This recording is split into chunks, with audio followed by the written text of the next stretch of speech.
사람은 마지막에 누구를 찾게 될까요? 평생 많은 사람을 만났어도 끝에 남는 사람은 많지 않습니다. 젊은 날에는 사람들이 넘쳤습니다. 함께 웃고 함께 밥을 먹고 서로의 꿈을 이야기하던 사람들. 그런데 세월이 흐르면서 하나둘 멀어지고 어느 날 돌아보면 곁에 아무도 없는 것 같은 느낌. 그 고요한 쓸쓸함. 혹시 그 느낌을 아시나요? 인생의 마지막이 가까워질수록 사람은 놀랍게도 가장 소중한 것을 늦게 깨닫습니다. 강한 사람처럼 보였던 이도, 많은 것을 이루었던 이도 마지막에는 결국 한 사람의 얼굴을 그리워합니다. 그리고 그 그리움 앞에서 비로소 자신이 무엇을 위해 살아왔는지를 마주하게 됩니다. 오늘 들려드릴 이야기는 그런 이야기입니다. 오래전 한 사람의 이야기이지만 어쩌면 지금 이 글을 듣고 계신 여러분의 이야기일 수도 있습니다. 인생의 마지막 시간, 가장 솔직한 마음, 그리고 끝까지 붙들었던 한 가지 소망에 대한 이야기입니다. 끝까지 들어주세요.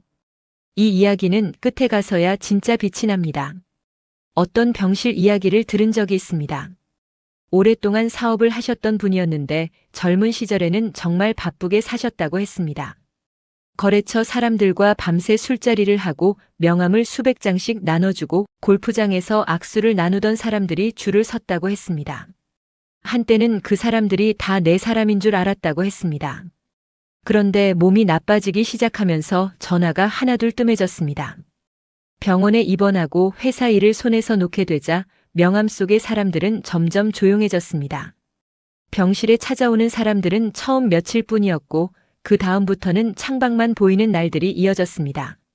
그분이 나중에 이런 말을 하셨다고 합니다. 내가 지금 누군가한테 전화 한 통 하고 싶은데 부담 없이 전화할 수 있는 사람이 몇 명이나 될까 세어봤어. 그런데 손가락으로 꼽기도 어렵더라고. 그게 그렇게 슬플 줄 몰랐어. 많은 사람 속에 살았지만 결국 마지막에 진짜로 보고 싶은 사람은 따로 있었던 겁니다.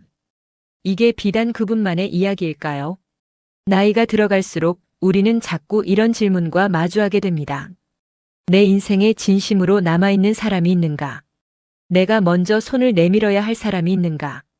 그리고 어쩌면 더 깊은 질문. 나는 누군가에게 그런 사람이 되고 있는가? 이 질문 앞에서 오늘 이야기를 시작해 보려 합니다. 지금으로부터 약 2000년 전 한 노인이 차갑고 어두운 감옥 안에 앉아 있었습니다. 이름은 바울. 그는 오늘날로 치면 유럽 전역을 발로 걸으며 자신의 신념과 삶의 진실을 전한 사람이었습니다. 지중해 바다를 건너고 박해를 받고 돌에 맞고 감옥에 갇히기를 반복하면서도 멈추지 않았던 사람. 수십 년을 그렇게 살았습니다. 그런데 지금 그는 로마의 감옥 안에 있었습니다. 두 번째 투옥이었고 이번에는 빠져나올 수 없다는 것을 스스로도 알고 있었습니다.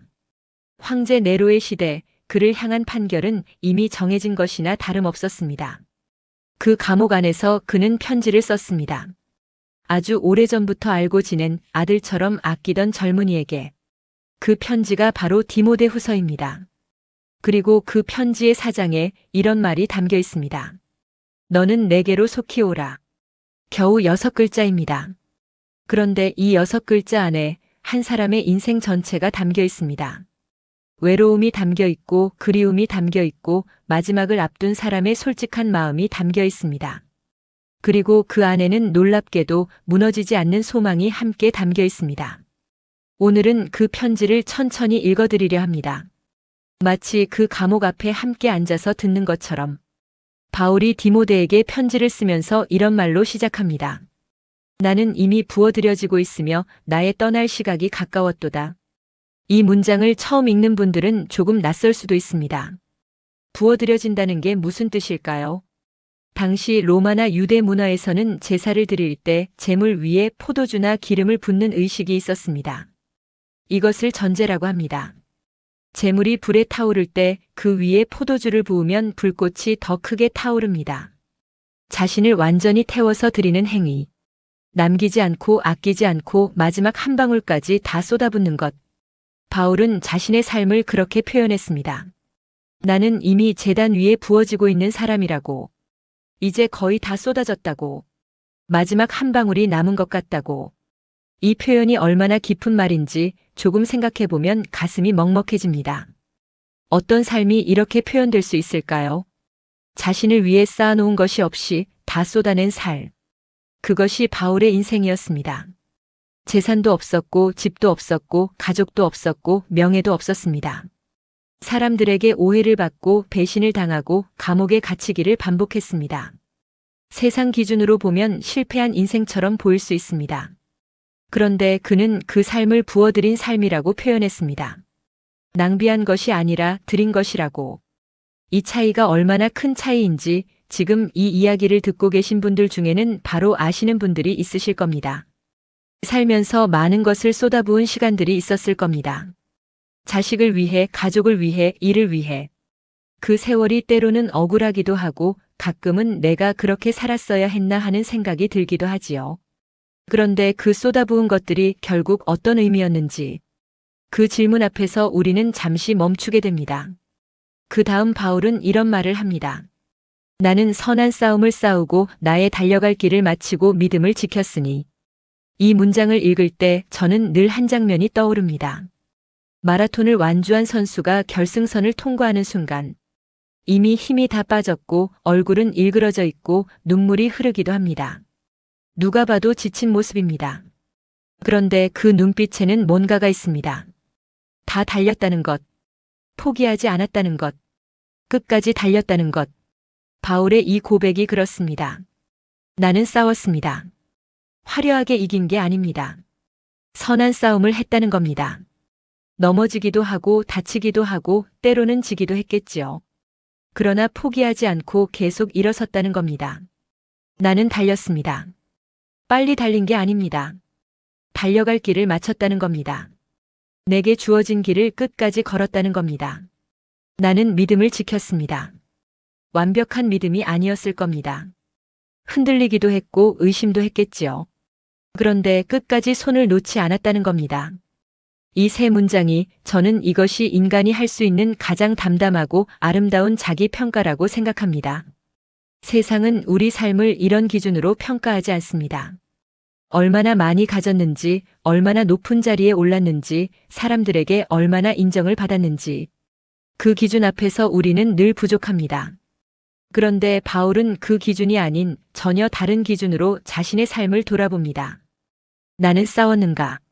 나는 달렸는가? 나는 끝까지 붙들었는가? 이 질문 앞에 잠시 서보신 적이 있으신가요?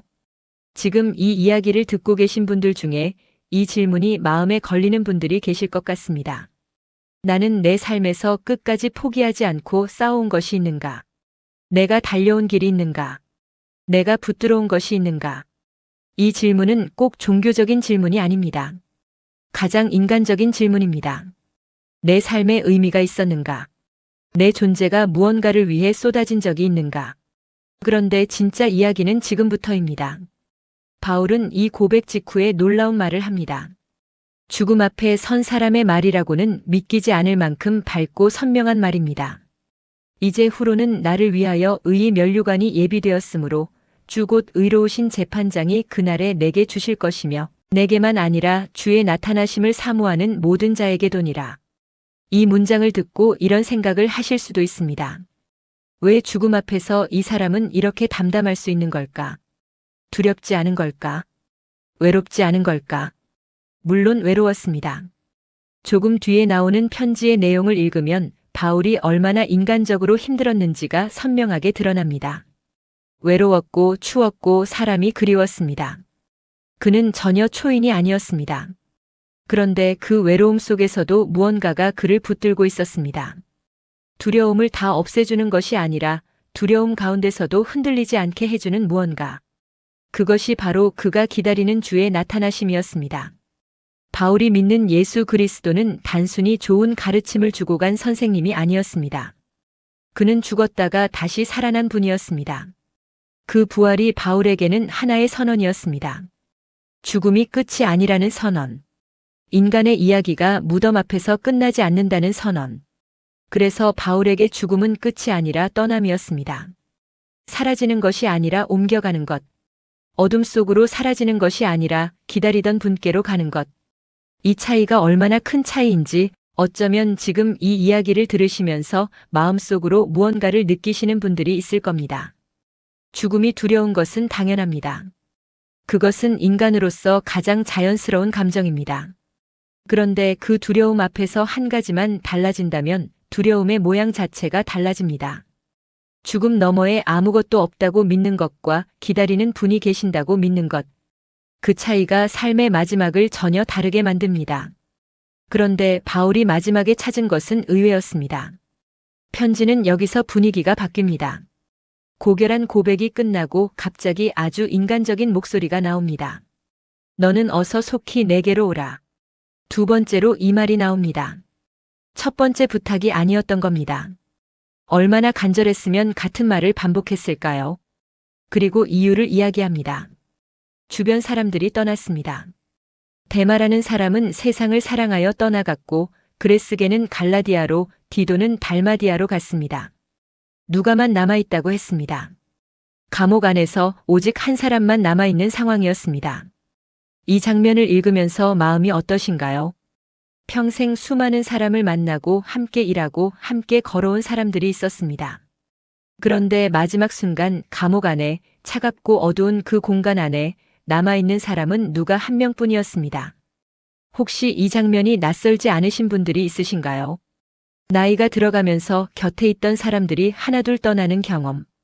동창들이 멀어지고 직장 동료들과 연락이 끊기고 이웃도 바뀌고 때로는 가족조차 멀리 있는 것 같은 그 느낌. 그 외로움이 낯설지 않다면 바울의 이 편지가 조금 더 가깝게 느껴지실 겁니다. 바울도 그랬습니다. 그도 외로웠습니다. 완벽한 믿음의 사람도 강인한 의지의 사람도 마지막에는 한 사람이 그리웠습니다. 아들처럼 아끼던 디모데의 얼굴이 보고 싶었습니다. 이게 인간입니다. 아무리 강한 사람도 아무리 많은 것을 이룬 사람도 마지막에는 사람이 필요합니다.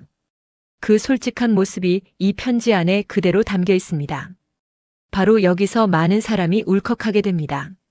바울이 디모데에게 부탁을 하나 더 합니다. 그것도 조심스럽게. 마가를 데리고 오라. 그가 나의 일에 유익하니라. 마가. 이 이름이 왜 특별한가 하면 바울과 마가 사이에는 오래된 상처가 있었기 때문입니다. 수십 년 전 바울이 첫 번째 선교 여행을 떠났을 때 마가는 동행했습니다. 그런데 중간에 마가가 혼자 집으로 돌아가 버렸습니다. 왜 그랬는지 정확한 이유는 알 수 없습니다. 두려움이었는지 건강 때문이었는지 아니면 다른 이유였는지. 하지만 바울은 그것이 너무 실망스러웠습니다. 나중에 두 번째 여행을 준비할 때 동료였던 바나바가 다시 마가를 데려가자고 했습니다. 그런데 바울은 단호하게 거절했습니다. 마가는 안 된다고. 한번 그렇게 한 사람은 믿을 수 없다고.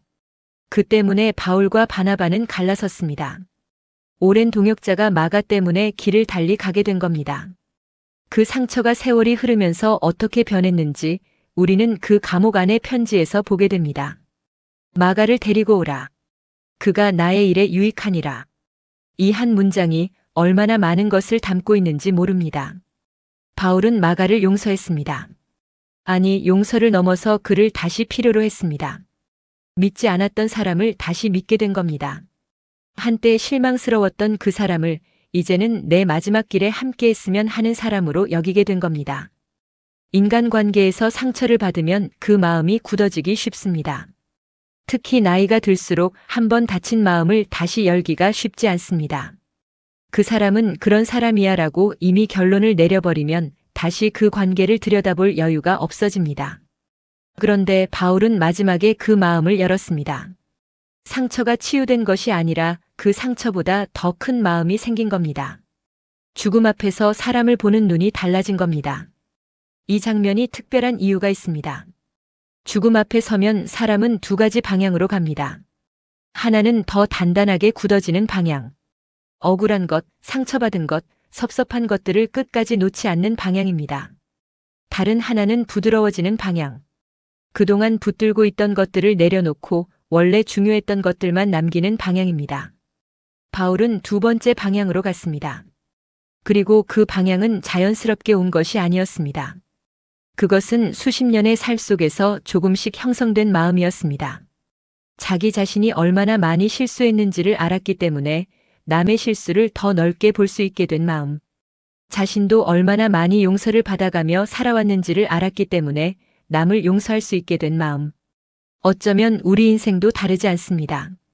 지금 이 이야기를 들으시면서 마음에 떠오르는 얼굴이 있으신가요? 오래전 틀어진 관계 때문에 지금까지도 마음이 불편한 누군가. 먼저 연락하고 싶은데 자존심이 허락하지 않는 누군가. 아니면 이미 너무 오래됐다고 생각해서 포기해버린 관계. 바울이 마가에게 마음을 연 것처럼 어쩌면 지금 이 순간이 그 관계를 다시 생각해 볼 때일 수도 있습니다. 너무 늦기 전에, 아직 말할 수 있을 때, 이야기는 여기서 더 깊어집니다. 바울은 디모데에게 부탁을 하나 더 합니다. 아주 구체적인 부탁입니다. 내가 올 때에 내가 들어와 가보의 집에 둔 겉옷을 가지고 오고, 또 책은 특별히 가죽 종이에 쓴 것을 가져오라. 겉옷과 책. 이 두 가지입니다. 겉옷은 당시 무척 귀한 물건이었습니다. 지금처럼 옷이 많던 시절이 아니었습니다. 로마의 감옥은 차갑고 습했습니다. 돌바닥, 쇠창살, 스며드는 냉기. 바울은 그 추위가 너무 힘들었을 겁니다. 그래서 먼 길을 부탁하면서 제발 겉옷을 가져와 달라고 했습니다. 이 장면에서 바울이 얼마나 인간적인 사람이었는지가 느껴집니다. 거룩한 신학자가 아니라 추위에 떠는 한 노인. 차가운 감옥 안에서 따뜻한 옷 한 벌을 기다리는 사람. 그 모습이 오히려 더 가깝게 느껴집니다. 그런데 그 다음 부탁이 더 특별합니다. 책, 특별히 가죽 종이에 쓴 것을 가져와 달라는 겁니다. 가죽 종이에 쓴 것은 당시 가장 귀한 형태의 기록이었습니다. 파피루스 두루마리보다 훨씬 오래 보존되는 양피지 같은 재료에 쓴 글들. 이것은 아마도 구약 성경 두루마리였을 가능성이 높습니다. 말씀이 담긴 책이었을 겁니다. 생각해 보십시오. 이 사람은 죽음을 앞두고 있습니다. 마지막 소원이 뭔지 물어본다면 무엇을 원할 것 같으신가요? 돈? 명예? 아니면 그동안 못 먹은 맛있는 음식? 바울은 책을 원했습니다. 말씀을 원했습니다. 이게 단순한 종교적 습관처럼 보일 수 있습니다. 하지만 저는 이 장면이 훨씬 깊은 무언가를 말하고 있다고 생각합니다. 평생 그 말씀을 붙들고 살아온 사람이 마지막에 다시 그 말씀 앞에 앉고 싶었던 겁니다. 인생의 끝에서도 여전히 그것을 읽고 싶었던 겁니다. 그것이 그에게 단순한 정보가 아니라 살아있는 것이었기 때문입니다. 사람이 마지막에 찾는 것은 그 사람이 평생 진짜라고 믿어온 것입니다. 바울에게 진짜는 말씀이었습니다. 그 말씀 속에 담긴 예수 그리스도였습니다. 잠깐 여기서 멈춰보겠습니다. 바울의 이 모습을 생각하면서 이런 질문이 떠오릅니다. 내가 인생의 마지막에 찾을 것은 무엇일까요? 내가 손에서 놓지 않으려는 것은 무엇일까요? 죽음 앞에서도 내 옆에 두고 싶은 것은 무엇일까요? 이것은 종교적인 질문이기 이전에 인생의 질문입니다. 내가 무엇을 진짜라고 믿으며 살아왔는가의 질문입니다. 어떤 분은 가족을 생각하실 겁니다. 어떤 분은 평생 지켜온 직업이나 원칙을 생각하실 수도 있습니다. 어떤 분은 아직 그 질문 앞에서 아무것도 떠오르지 않아서 더 불안하신 분들도 있을 겁니다. 그 마음도 괜찮습니다. 바울도 처음부터 이런 사람이 아니었으니까요. 그는 젊은 날에 예수를 믿는 사람들을 잡아서 감옥에 넣었던 사람이었습니다. 오히려 반대편에 있었던 사람이었습니다.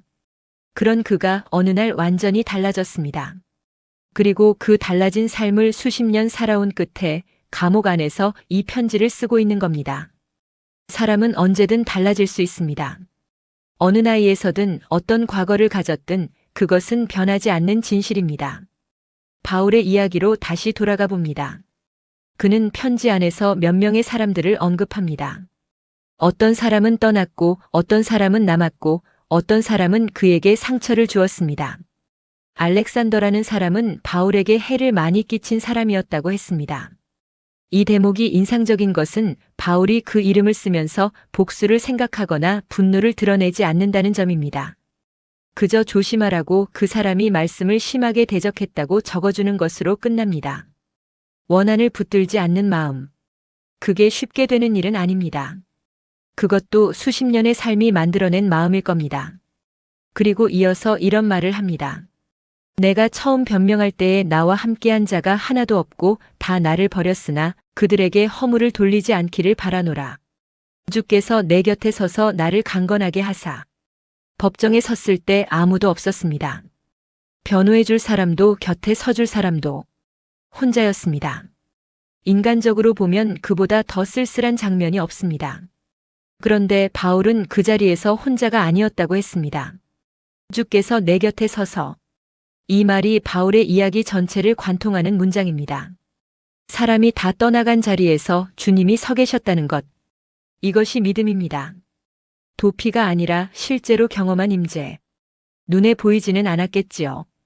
감옥 안에 빛이 쏟아지거나 누군가 나타나서 손을 잡아준 게 아니었을 겁니다. 그런데 그 어두운 공간 안에서 혼자가 아니라는 것을 알았습니다. 그것이 그를 무너지지 않게 했습니다. 저는 여기서 한 가지를 깊이 생각해 보게 됩니다. 인생의 어느 시점에서 사람은 자신의 힘의 한계를 만납니다. 건강이 무너질 때, 중요한 관계가 무너질 때, 오랫동안 지켜온 것이 무너질 때, 그 앞에서 인간은 혼자 설 수 없다는 것을 알게 됩니다. 젊었을 때는 그것을 잘 모릅니다. 에너지가 있고 선택지가 있고 도전할 시간이 있으니까요. 하지만 나이가 들면서 점점 더 분명해지는 것이 있습니다. 내 힘으로 내 삶을 온전히 통제할 수 없다는 것. 내가 아무리 열심히 살아도 막을 수 없는 것들이 있다는 것. 그 앞에서 사람은 무언가를 찾게 됩니다. 의지할 수 있는 것. 내가 약해져도 흔들리지 않는 것. 나를 끝까지 버리지 않는 것. 바울이 기다린 것은 바로 그것이었습니다. 세상이 주는 것이 아니라 죽음도 없애지 못하는 것. 그것이 그에게는 예수 그리스도였습니다. 예수님이 특별한 이유는 많은 가르침을 남겼기 때문만이 아닙니다. 바울에게 그리고 수많은 사람들에게 예수님이 특별한 이유는 단 한 가지입니다. 그분은 죽었다가 다시 살아나셨습니다.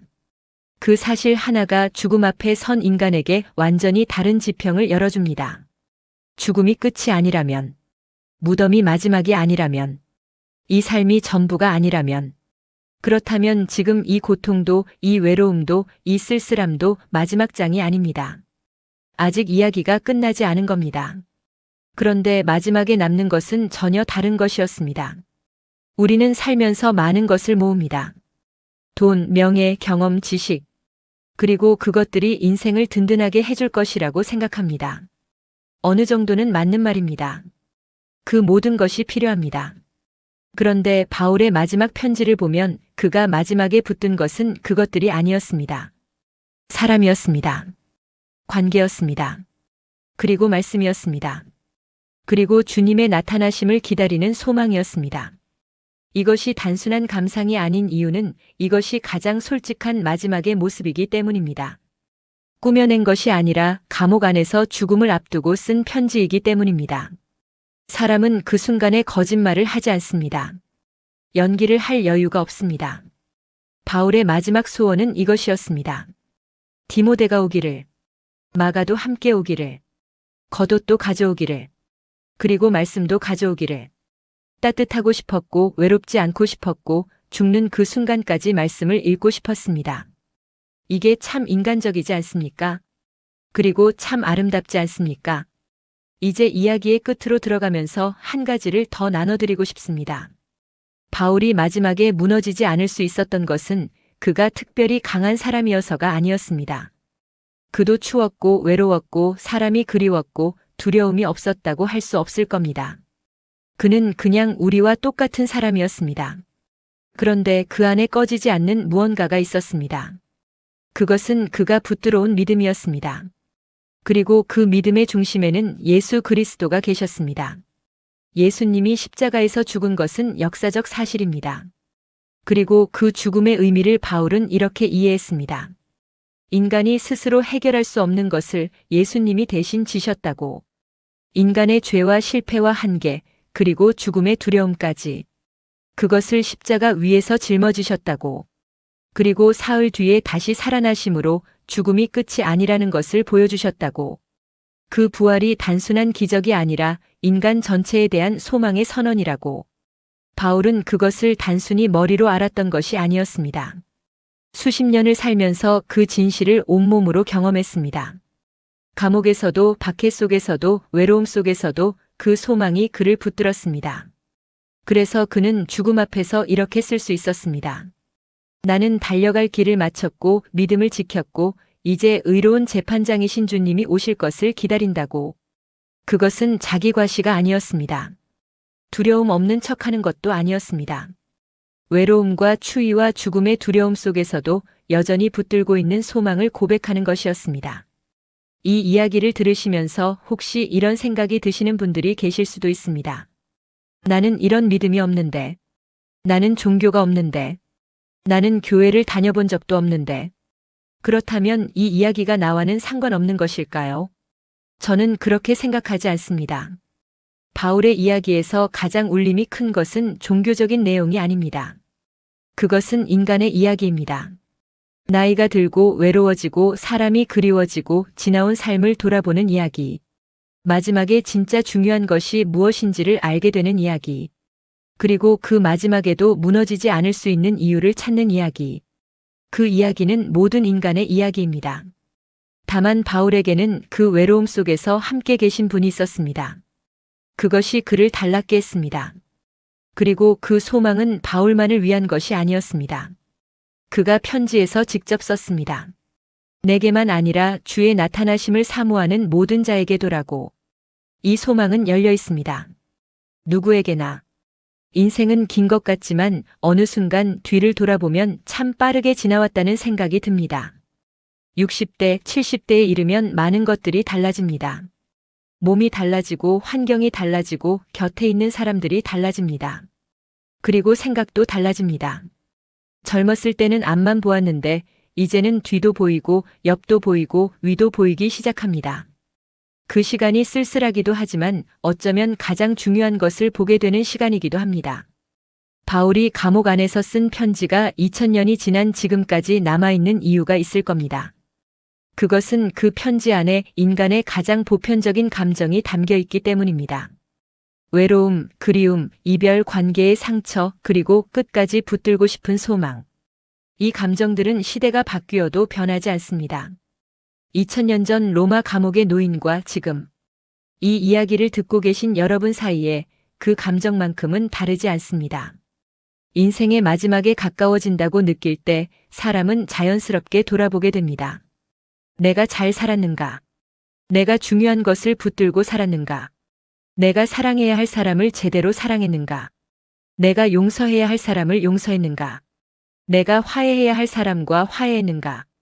이 질문들이 마지막에 가서야 떠오르는 것은 우리가 평소에 너무 바빴기 때문일 수도 있습니다. 먹고 사는 일에 치이고 당장의 문제들을 처리하다 보니 진짜 중요한 것들을 뒤로 미루게 됩니다. 그러다가 어느 날 문득 이제 미룰 시간이 많지 않다는 것을 알게 됩니다. 바울의 너는 내게로 속히 오라는 말이 그래서 특별합니다. 그것은 단순히 한 사람이 다른 사람을 부른 말이 아닙니다. 그것은 인생의 마지막에 가장 솔직해진 사람의 목소리입니다. 나를 보러 와달라는, 함께 있어 달라는, 이제 거짓 없이 나 혼자라고 말하는 목소리입니다.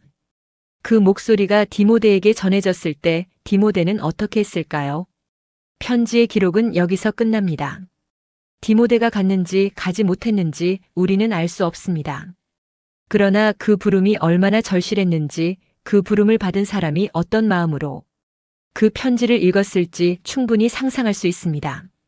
바로 그 한마디가 마음을 흔듭니다. 너는 내게로 속히 오라. 이 말은 지금 우리에게도 들립니다. 지금 이 순간 누군가가 나를 기다리고 있는 것은 아닐까요? 내가 연락하지 않아서, 내가 먼저 가지 않아서 문이 닫힌 채로 남아있는 관계가 있지는 않을까요? 아니면 반대로 내가 누군가에게 그 말을 하고 싶은 것은 아닐까요? 내가 먼저 속히 와달라고 말할 수 있는 사람이 있는가? 그리고 내게 그런 말을 할 수 있는 사람이 있는가?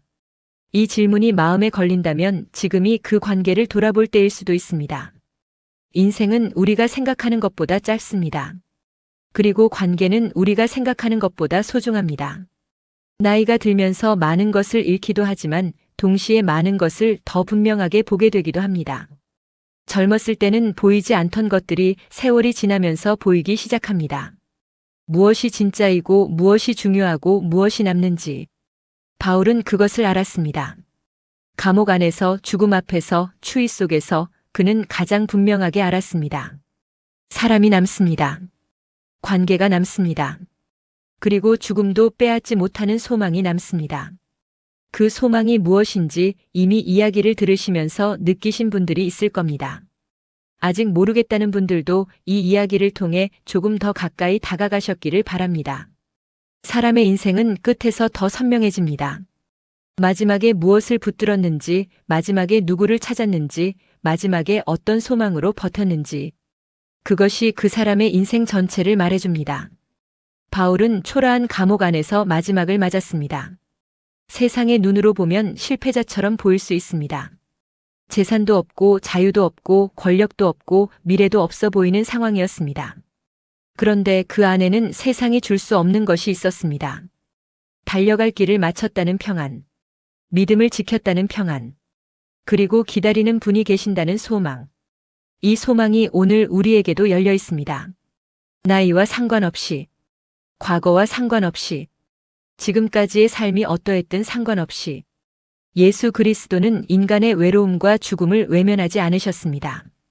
오히려 그 속으로 직접 들어오셨습니다. 십자가 위에서 모든 인간의 고통과 실패와 두려움을 짊어지셨습니다.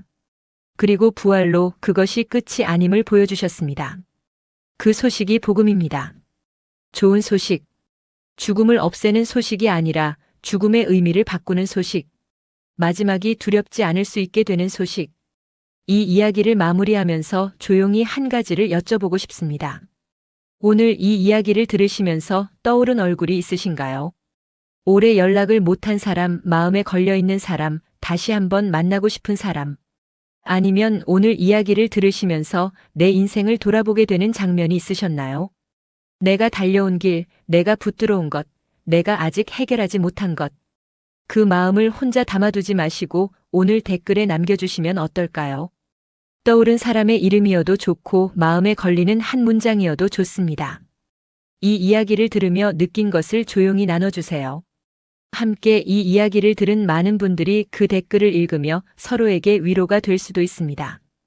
그리고 이 이야기가 마음에 남으셨다면 좋아요와 구독으로 함께 해주세요. 이런 이야기를 앞으로도 계속 나눠드리고 싶습니다. 인생의 마지막을 향해 걸어가는 우리 모두를 위해 바울이 남긴 마지막 말은 참 조용합니다. 거창하지 않습니다. 영웅의 연설이 아닙니다. 그냥 한 노인이 차가운 감옥 안에서 사랑하는 사람에게 보낸 편지입니다.